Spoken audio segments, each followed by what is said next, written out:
buenos días. En el marco del foro Democracias y Mecanismos de Participación que se está desarrollando por medio de la asignatura constitucional colombiano a cargo de la doctora Estela Vesganillo, hoy en la Universidad Libre de Colombia tenemos la oportunidad de entrevistar a varias personas, a varios conocedores de los temas relevantes en nuestro país.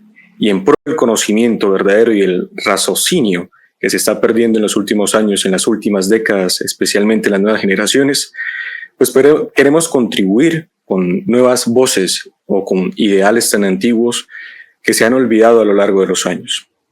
Hoy, en el marco de este foro, tenemos la grandiosa oportunidad de entablar esta charla, esta conversación, esta conferencia con el doctor Luis Fernando Escobar, que tiene un largo currículum, pero para minimizar el tiempo vamos a resumir su experiencia laboral o su experiencia en el mundo político. Es periodista egresado de la Universidad Pontificia Bolivariana, director del Centro Cultural Cruzada, director del canal de YouTube de Pensamiento Católico del Centro Cultural Cruzada, director ejecutivo de la Sociedad Colombiana San Ezequiel Moreno Díaz.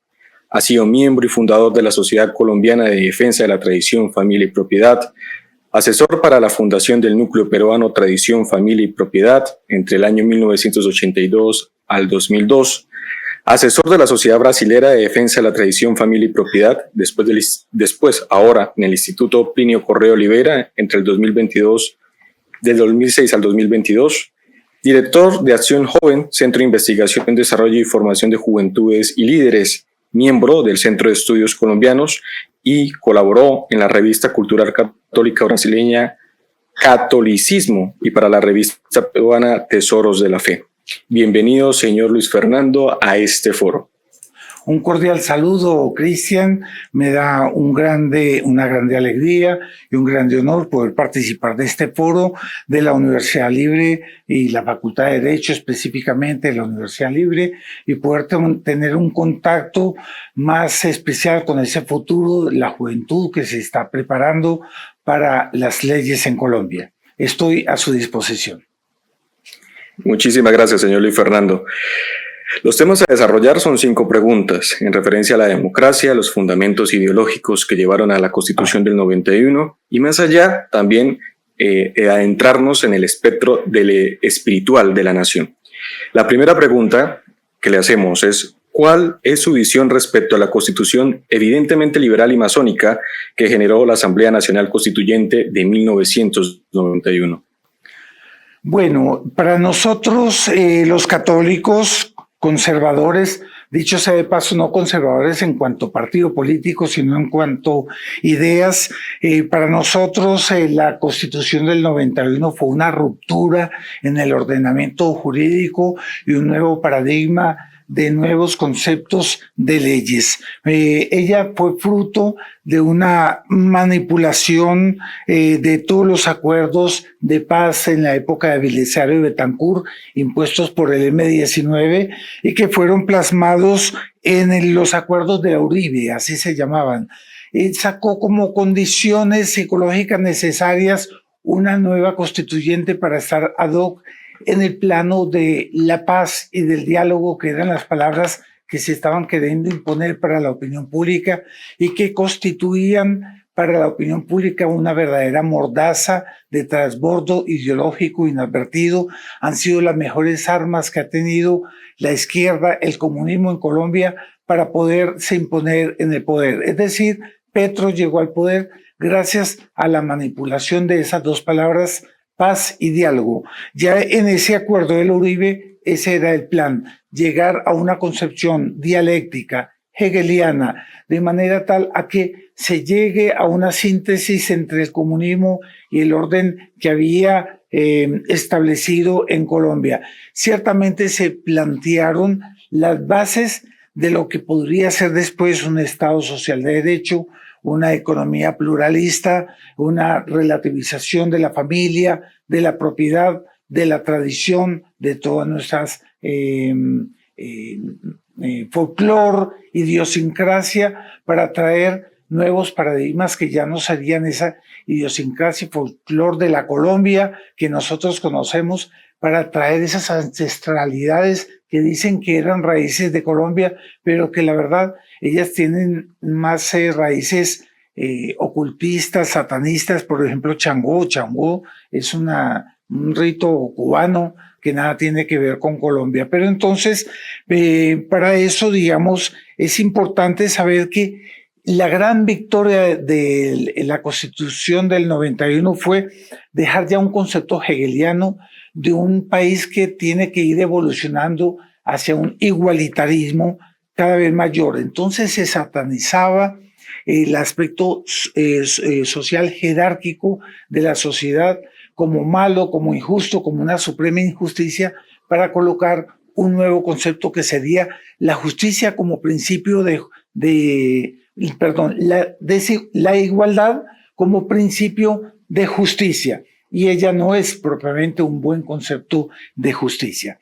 Esa es la visión que nosotros tenemos sobre la Asamblea Nacional Constituyente del 91, que terminó siendo una camisa de fuerzas del M-19 para la nación en nombre de la paz que nunca llegó. Perfecto, sí, señor Luis Fernando. La Asamblea Nacional Constituyente lo que quiso, en cierta manera, fue traer el progresismo, como usted lo dice, y traer el relativismo al Estado de Derecho y poner la igualdad como principio fundamental en la, entre comillas, dignidad humana, ¿no? La segunda pregunta. Es evidente que el humano es tripartito, alma, cuerpo y espíritu. Ante un mundo que ofrece el relativismo, como usted lo estaba planteando anteriormente, y una decadencia racional y por lo tanto espiritual, pretenden fundamentar que no existe un mundo preternatural. Ante eso hago la siguiente pregunta. Una sociedad meramente cristiana y fundamentalmente católica a finales del siglo XX fue embaucada con una constitución laica. Ante eso, ¿qué daños sociales, culturales y espirituales causaron a la nación? Fueron muchos, Cristian. Vamos a hablar de manera sucinta. Sobre todo fue la imposición del Estado laico, de la separación iglesia y Estado.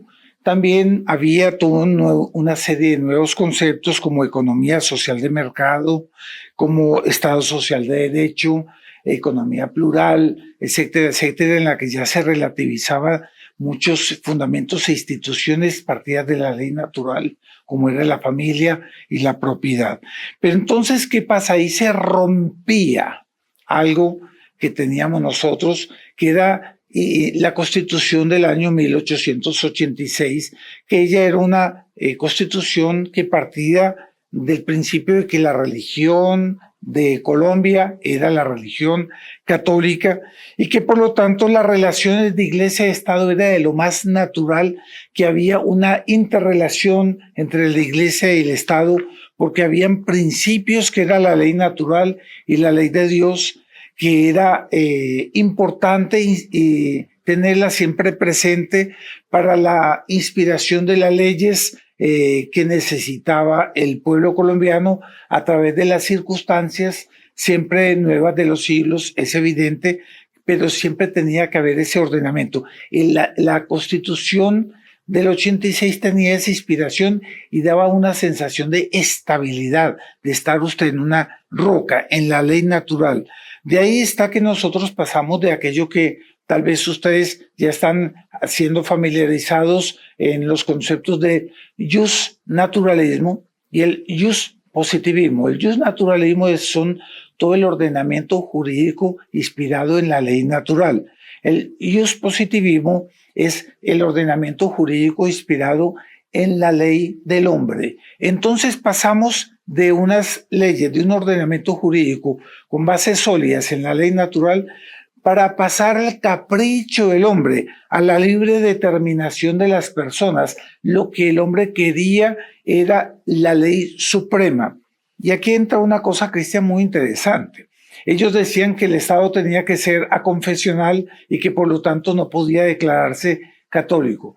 Sin embargo, aquí entra una incongruencia, porque de hecho el laicismo en sí es una secta religiosa, porque ella simplemente quita a Dios y pone al hombre y lo diviniza, y pone al hombre como supremo hacedor de las leyes y la suprema causa de todas las cosas y el supremo fin de todas las cosas. De tal manera que realmente el profesor Plinio Corrado de Oliveira en varias ocasiones comentaba de que el laicismo realmente era una secta religiosa. Así que es interesante. Entonces, eso hace de Occidente y Colombia en el marco del mundo occidental un continente, una civilización cada vez más frágil, porque en la medida en que nosotros fuimos penetrando en la separación iglesia-estado, nosotros quedamos sin base y al capricho de las fantasías del hombre y por lo tanto quedamos divididos en mil nuevos ordenamientos que tenían que venir nuevas leyes y muchas veces una división de muchos conceptos nuevos.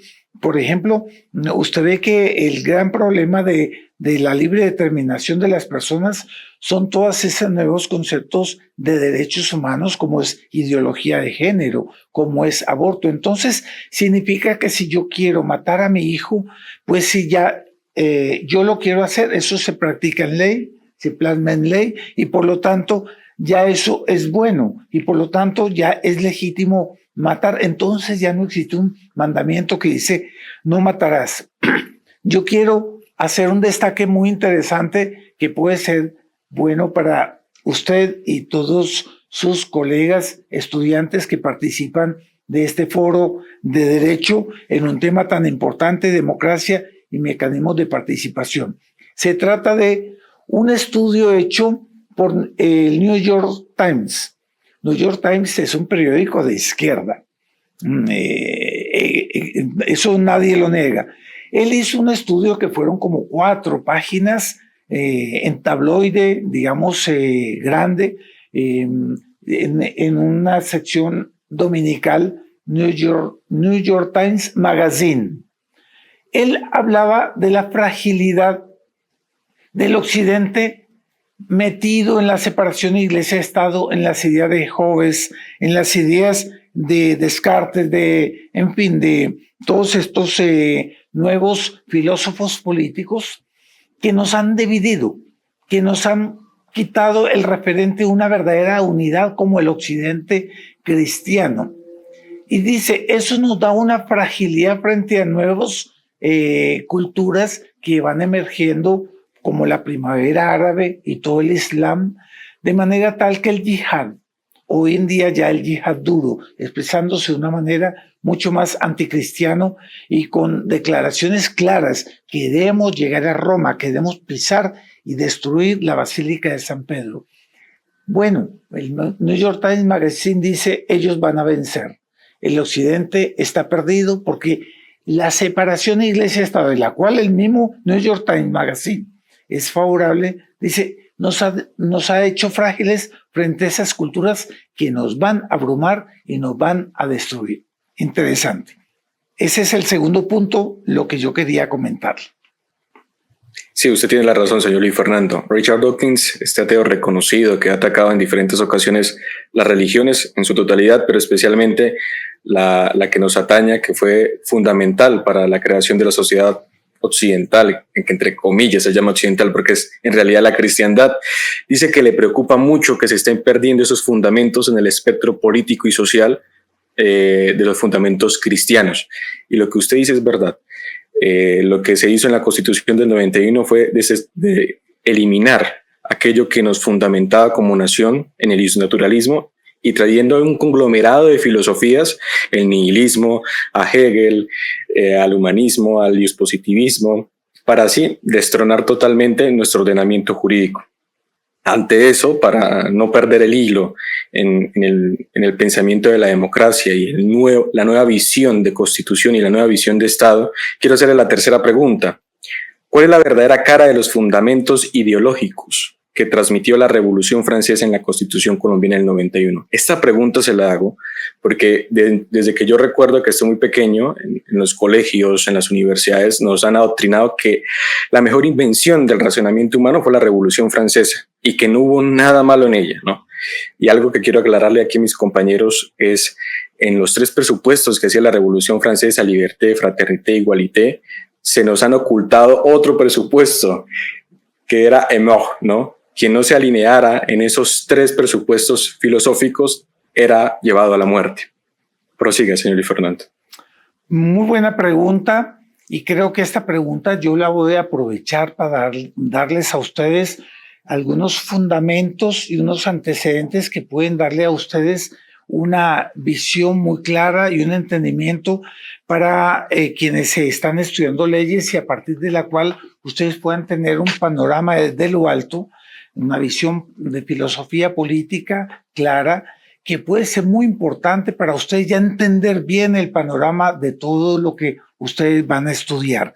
Es verdad, la Revolución Francesa, como dice usted, Cristian, es considerada siempre como la imposición en los hechos de ese nuevo ordenamiento jurídico. Fue la victoria del laicismo, de la separación Iglesia y Estado, pero es necesario saber que la Revolución Francesa fue simplemente la imposición en los hechos de toda una serie de filosofías políticas que ya se estaban imponiendo a través de la fuerza de la influencia de los legistas.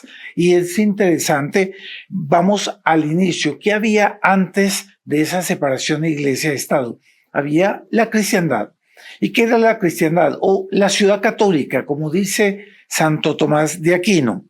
Yo voy a leer aquí una expresión, una frase de León XIII, escrita en la encíclica Immortale Dei. Hubo un tiempo en que la filosofía del Evangelio gobernaba los estados. En aquella época, la eficacia propia de la sabiduría cristiana y su virtud divina habían penetrado en las leyes, en las instituciones, en la moral de los pueblos, infiltrándose en todas las clases y relaciones de la sociedad. La religión, fundada por Jesucristo, se veía colocada firmemente en el grado de honor que le corresponde y florecía en todas partes gracias a la adhesión benévola de los gobernantes y a la tutela legítima de los magistrados. El sacerdocio y el imperio, la religión y el imperio, vivían unidos en mutua concordia y amistoso consorcio de voluntades. Organizado de este modo, el Estado produjo bienes superiores a toda esperanza. Entonces, la cristiandad fue la fuente del nacimiento de una gran cultura y una gran civilización, que es evidente que ha sido la mayor civilización que ha existido en toda la historia de la humanidad. Luis Fernando, usted está diciendo entonces la Babilonia, la egipcia, la griega, etcétera, etcétera. Todas ellas tienen cosas muy rescatables. Por ejemplo, la filosofía griega es espectacular, maravillosa. De ella se inspiró Santo Tomás y San Agustín con Aristóteles, con Platón, para dar las bases de la filosofía católica, de la escolástica, todo muy bien. Pero la síntesis perfecta de toda esa civilización cogió lo mejor de todas esas culturas y las llevó a un auge espectacular que en ninguna otra época llegó. Pero entonces vino el Renacimiento, con el Renacimiento vino el deperecimiento del amor de Dios. Y entonces esa religión, ese amor a la religión, a la inspiración, a la ley de Dios, se fue erosionando en las almas. Y ahí fue el caldo de cultivo de los legistas. Vinieron las ideas de separación, iglesia y Estado, pero todo eso era todavía muy simple, estaba en simplemente una rebelión a la inspiración de la iglesia en personas como Felipe IV, que manda a bofetear a Bonifacio VIII, que según el profesor Plinio Correa de Oliveira, fundador de todas las TFPs, decía que ese había sido el hito del fin de la Edad Media, porque era una rebelión de la sociedad temporal a esa inspiración de la sociedad espiritual, ¿cierto? Y por lo tanto era una rebelión de la ley positiva sobre la ley eterna, que era la ley de Dios. Pero eso no vino de un día para otro. Los legistas tuvieron 2 siglos para trabajar. trabajar en el oído de la vanidad de los reyes absolutistas. Vino la paz de Westfalia, que puso fin a la guerra de los 30 años. Esa paz de Westfalia fue en 1648, creo que fue, y sentó las bases de un nuevo orden. Ya había un concepto de soberanía, pero ¿de dónde vino la soberanía? Antiguamente no había concepto de soberanía. Eran reinos hermanos regidos en función de un grande imperio que era el Sacro Imperio Romano Germánico. Eran como grandes familias que se reunían todos en torno al emperador, y Europa tenía alrededor de 365 pueblos soberanos, reinos, ducados, había mucha riqueza y todos se respetaban unos con otros, de manera tal a que había mucha riqueza, pero no había concepto de soberanía propiamente, porque la soberanía es un concepto nuevo en la filosofía política, de manera tal a que pues ya esa filosofía se emancipaba del emperador y del papado, ¿cierto? Y por lo tanto ya había un nuevo concepto que era la libre determinación de los pueblos. Lo que un pueblo quería, eso era ley.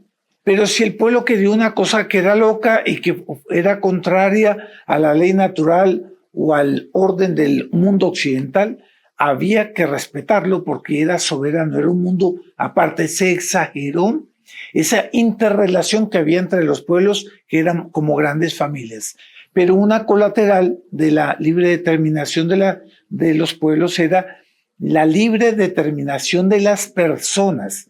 Es decir, estaba ahí ya en la raíz en la ideología de género, la ecología, el tribalismo, la anarquía y todas esas ideas locas, porque la fantasía del hombre, aunque fuera malo, la ley podía transformarlo en una cosa buena. La libre determinación de las personas terminaba siendo la base en la cual se inspiraba el nuevo ordenamiento jurídico. Por supuesto, eso fue el fin de la Edad Media. El fin de la Edad Media no fue la toma de Constantinopla, fue el abofeteamiento del Papa Bonifacio VIII, que era un papa, un grande papa, uno de los grandes papas de la historia, que yo creo que él está en el cielo, pero fue abofeteado como un acto de rebelión por parte de Felipe IV, ¿no? Entonces viene la doctrina de la separación iglesia y Estado, el laicismo. Aparece Thomas Hobbes.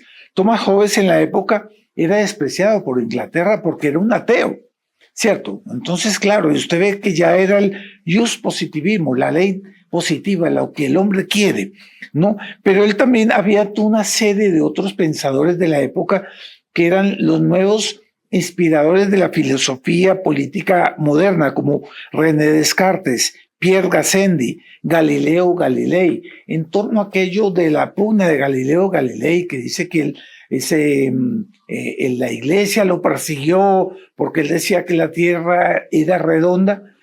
Eso es mentira, ya la iglesia sabía que era redonda. Todas las imágenes de Cristo Rey en la Edad Media salen con el mundo en la mano, y no era una tabla, era un círculo, era una esfera con la cruz encima.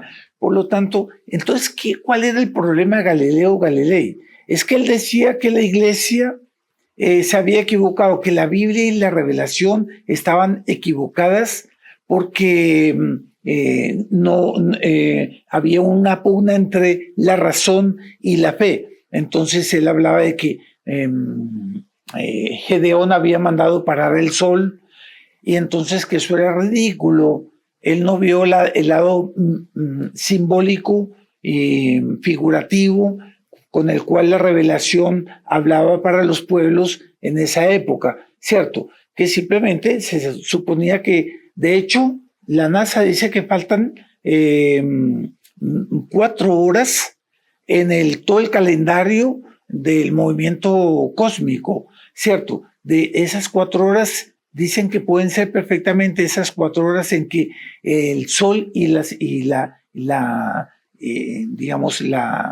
el movimiento de la Tierra paró. Es decir, Eso sí es posible. Pero en todo caso, él decía que la razón estaba por encima de la fe y que ya era la nueva era de la razón, de la ciencia que superaba la fe. Ese sí era un problema que era más de orden teológico y moral y era la causa de la discusión con Galileo Galilei. Volviendo a Colombia. Colombia con la Constitución del 86 prácticamente se podía decir que todavía venía como un resto de la cristiandad. Y de hecho, Colombia tenía esa estabilidad de una gran nación que apenas estaba naciendo. Era un muchacho de 10 años que estaba naciendo, pero que tenía una pujanza y que tenía una estabilidad en el ordenamiento jurídico, pese a que los liberales, bueno, Santander es una región de liberales, pero el liberalismo pues no gusta de eso, ¿no? Pero en todo caso todavía era como una consecuencia de la cristiandad. Entonces, ¿qué pasa? Debemos dejar en claro lo siguiente, que el concepto de constitución ya es un concepto revolucionario, es un concepto jurídico revolucionario. Antiguamente no había constituciones. Bueno, dicen que Bonifacio VIII tenía una constitución, no, perdón, San Bonifacio, rey y apóstol de Alemania. Bueno, esa constitución de San Bonifacio eran 10 artículos. Ya ustedes están sospechando cuáles son los artículos, los 10 mandamientos de la ley de Dios. Pero antes existía una ley consuetudinaria. Y mismo nosotros aquí en Colombia existía la Constitución del 86, pero cada región tenía sus propias leyes, su propio modo de ver las cosas, de visualizar. Y el Estado no podía imponerse de manera abrupta, eso no cabía en el colombiano. Entonces aquí hubo una ruptura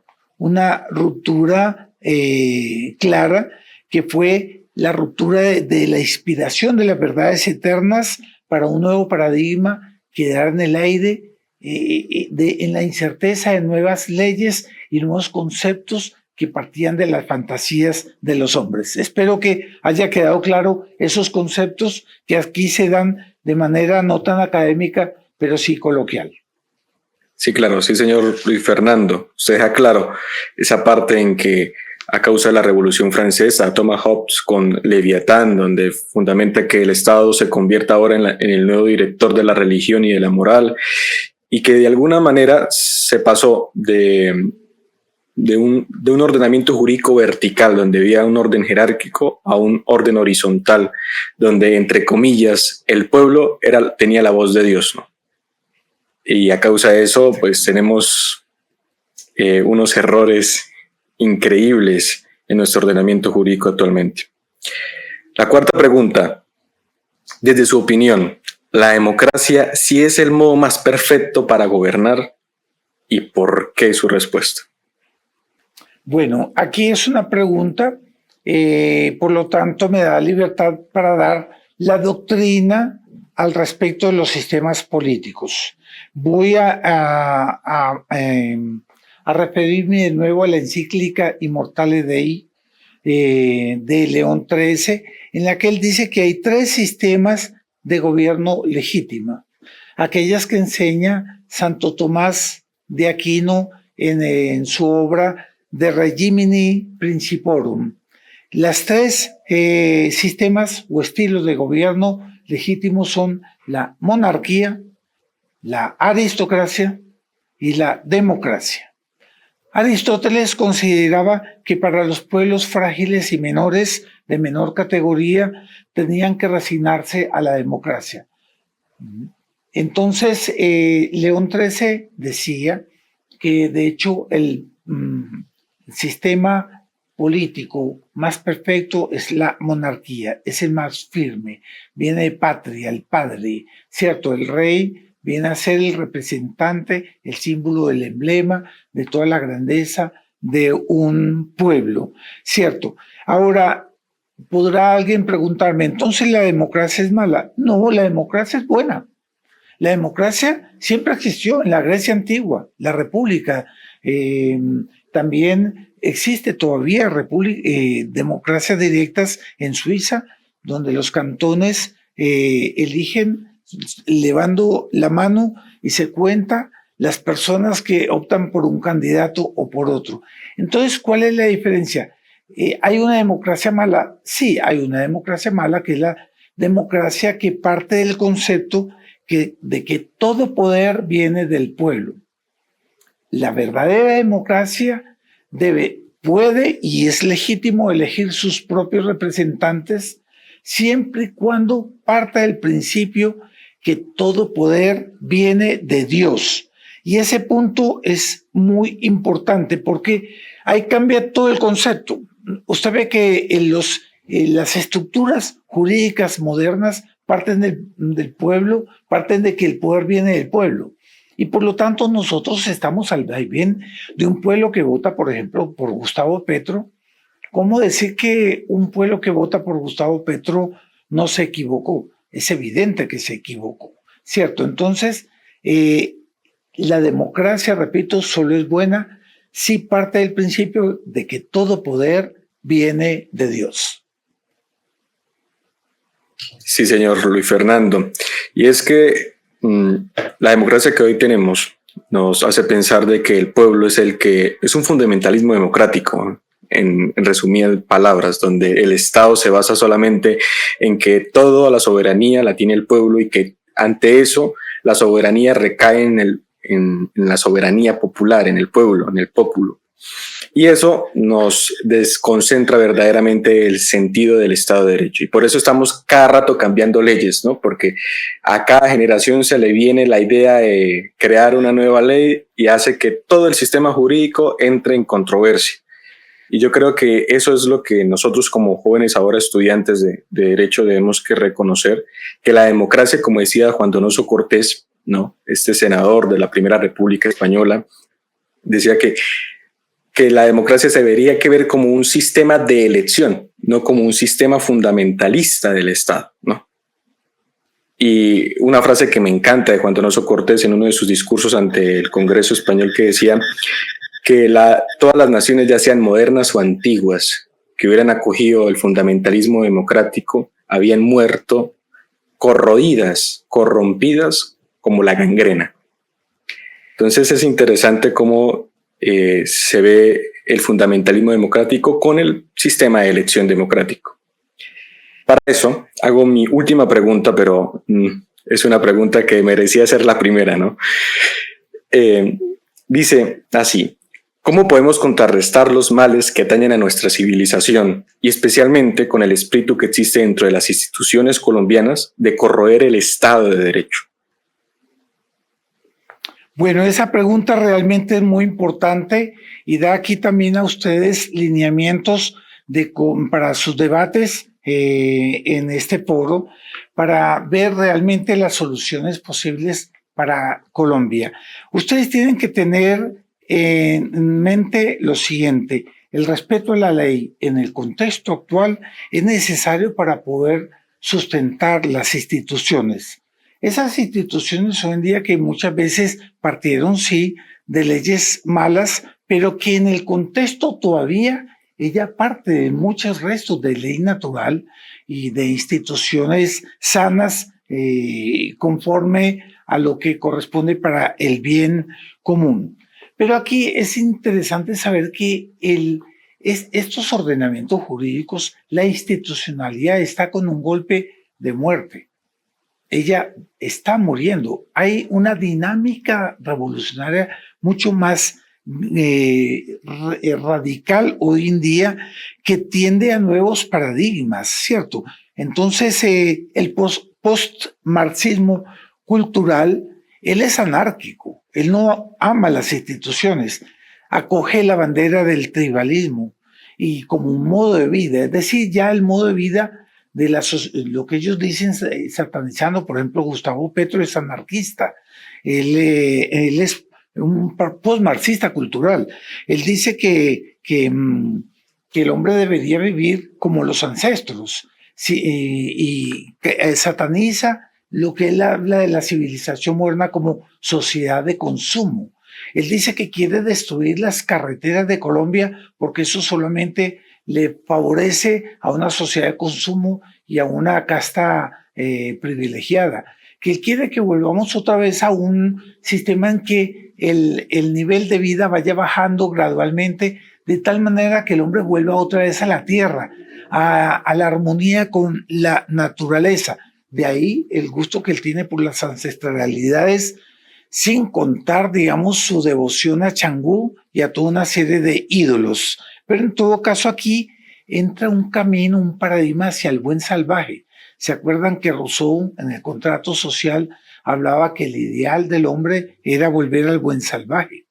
Entonces es exactamente lo que está pasando, que las instituciones van quedando como cosa del pasado, como una camisa de fuerza que es necesario romper para liberar al cuerpo de la humanidad, de manera tal a que ella vuelva otra vez a ser libre en la anarquía.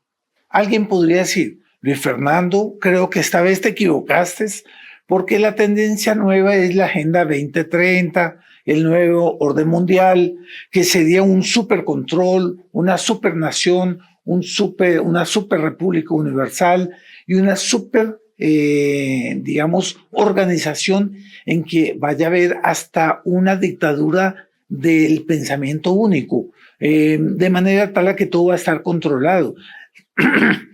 La Agenda 2030, ellos la comenzaron con un eslogan curioso, pero que después la quitaron porque vio que causó mucho temor. Decía así: no tendrás nada y serás feliz. Entonces era un mundo bucólico en que si tú necesitabas algo, te llegaba por esos helicópteritos, ¿cómo se llaman? Drones, te llegaba la pizza o te llegaba algo, y en un sistema de dinero virtual en el que todo estaba perfectamente controlado y todo el mundo tenía todo, pero en ciudades de 15 minutos en que tú no podías salir de tu barrio porque ahí ibas a tener todo, etcétera, etcétera. Entonces, bueno, Luis Fernando, eso es un supercontrol, como que la anarquía y que la institucionalidad está de capa caída y que tiene golpe de muerte.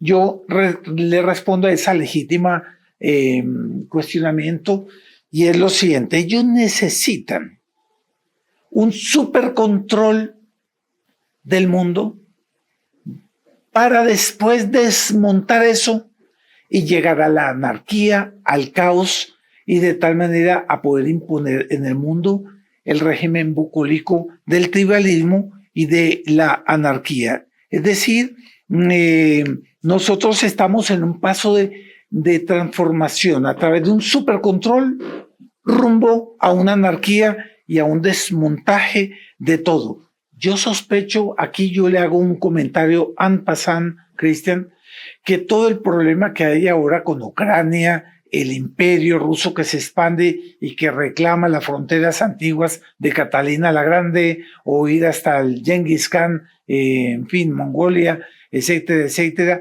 y que estamos a esto de la guerra. Yo creo que esa guerra la van a forzar y se va a realizar, pero es una opinión personal. ¿Por qué? Porque es que esa guerra mundial va a dar pie a un gran temor de un caos, de una tristeza, de una mortandad, etcétera, etcétera, que va a ser solo superado por un supercontrol que dominará y controlará ese peligro de la guerra mundial, y por lo tanto ese supercontrol del nuevo orden mundial. Es decir, tú ves que existe una estrategia para lo que ellos dicen que el mundo está en cambios, pero esos cambios tienen una nota. Ellos dicen, el imperio de Occidente, es decir, de Estados Unidos, Europa, es decir, el Occidente cristiano va a morir, y tienen que venir nuevos paradigmas de imperios, pero más que encima tiene que haber como un armisticio que sería el nuevo orden mundial, ¿cierto? Entonces, el mundo camina para el desmonte de las instituciones, también de la Constitución, ¿cierto? Yo creo que eso se va a estar relativizando. Y mire que ya aquí en Colombia se relativiza mucho. Usted ve que aquí en Colombia el poder del Estado cada vez tiene menos poder. Usted ve a Venezuela. Maduro es el que menos poder tiene, porque la institucionalidad, el poder del Estado se está desmoronando. Aquí en Colombia existen poderes paralelos, las bandas delincuenciales, el narcotráfico, las FARC, el terrorismo comunista, y muchas veces con más poder y reclamando parte de poder que el Estado no puede negarle simplemente porque cada vez está más pobre en materia de poder. Entonces, en ese sentido, nosotros caminamos para el desmonte de las instituciones y para guerras de cuarta generación, que esto se va a tornar a la larga un caos y se van a recordar de mí. Ustedes, jóvenes estudiantes de Derecho, quizás cuando se estén graduando vayan a recordarse, hombre, Luis Fernando me dijo esas guerras de cuarta generación son exactamente lo que estamos viviendo ahora. Entonces estamos, para concluir, teniendo varias capas de ordenamiento jurídico legales que se van superponiendo unas a otras, inspiradas en la libre determinación de las personas. Entonces viene ideología de género, aborto, transgénero y toda una serie de leyes que también en el campo de la economía van a dar en un caos. Y en un caos jurídico también, porque todo eso ya no va a ser inspirado en ningún filósofo político. Va a ser inspirado en el primer líder de calle que a través de minorías imponga nuevos conceptos de cómo deben ser las leyes. Y va a ser un caos, va a ser el fin de la luz de la razón, el fin del lumen raciones. Entonces, ¿qué hacer? Vengo a la pregunta suya, Cristian.